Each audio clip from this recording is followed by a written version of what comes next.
Il y a de cela 5 ans, j'avais fait la rencontre de Kevin. Kevin voulait être écrivain et se disait talentueux et ambitieux. Quelques mois après, nous nous sommes mariés. À cette même période, j'avais fait la rencontre d'Eric. Eric était mon collègue de boulot. Très vite, il a commencé aussi à me faire des avances, mais j'étais une femme mariée et je lui ai dit que je n'étais pas intéressée. J'étais amoureuse de mon mari. La vie avec Kevin s'avéra être différente de celle que j'avais pensée. Il n'avait toujours pas de travail, pas d'éditeur, et je devais alors subvenir aux besoins du couple. Au début, cela ne me causait pas de problème, car je voulais vraiment que mon couple marche. Je voulais l'épauler, être un support pour lui. Mais Kevin, lui, ne m'aidait pas. Quand je rentrais du travail, je devais faire à manger, je devais nettoyer.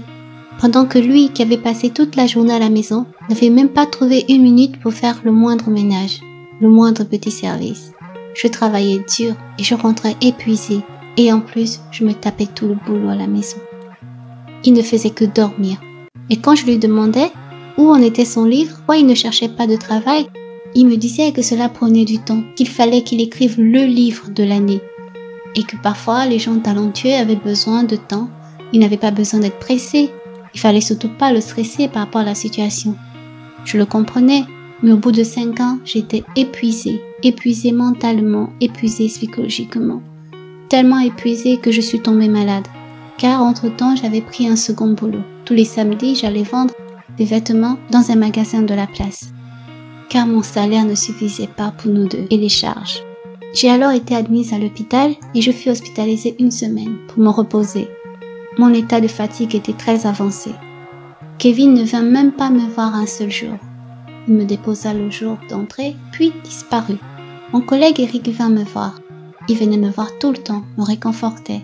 Il réitéra son amour envers moi et je continuais à refuser, j'étais une femme mariée. J'appelais Kevin tous les jours, lui ne répondait pas.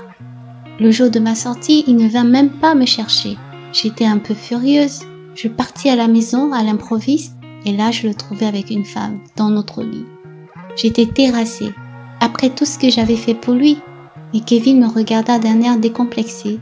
Il n'en avait rien à foutre. Il me dit qu'il avait trouvé une femme talentueuse, pas comme moi. Une femme qui appréciait son art et avec qui il voulait être maintenant. Il me jeta à la porte. Je sortis de là en pleurant. Il n'avait eu aucun gant. Il n'avait même pas pris la peine de s'excuser de son acte. Je marchais dans la rue et je tombais sur Eric. Il me dit qu'il m'avait suivi puisqu'il n'avait vu personne venir me rendre visite à l'hôpital. Et apparemment il avait eu raison.